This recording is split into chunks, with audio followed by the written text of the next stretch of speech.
প্রথমে তো ভাবছিলাম যে আমরা খুব বড় একটা ভুল করে ফেলেছি, টাকাটা এইভাবে নষ্ট করলাম।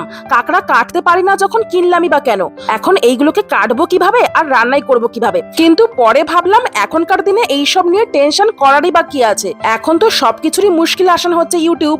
পরে ইউটিউবে একজনের ভিডিও দেখে জানলাম যারা আমাদের মতো এইসব কাজে আনারই, তাদের জন্য এই কাঁকড়াগুলোকে বশ করার একটা ইজি পদ্ধতি আছে। সেটা কি? সেটা হলো এই কাঁকড়াগুলোকে, মানে এই জ্যান্ত কাঁকড়াগুলোকেই প্রথমে ডিপ ফ্রিজে আধা ঘন্টার জন্য রেখে দিতে হবে। ডিপ ফ্রিজে রেখে দিলে কাঁকড়াগুলো হচ্ছে অজ্ঞান হয়ে যায়। তারপর সেই বেহুশ অবস্থায় থাকা কাঁকড়াগুলোকে একটা বোলের মধ্যে জল ফুটিয়ে তার মধ্যে নুন দিয়ে ছেড়ে দিতে হবে। তারপর 1 মিনিট ওই কাঁকড়া শুদ্ধ জলটাকে ফুটিয়ে নিয়ে এইভাবে কাঁকড়াগুলোকে কেটে নিতে হবে। এটা একদমই ইজি পদ্ধতি, আর কাঁকড়াগুলোর কষ্টও হবে না, মানে ওরা অজ্ঞান অবস্থাতেই মারা যাবে। আর এই পদ্ধতিতে ওরা মারা যাওয়ার পরই ওদের হাত পাগুলো কাটা হচ্ছে। এই প্রসেসটা দেখে আর ফলো করে আমার তো খুবই ইজি লেগেছে।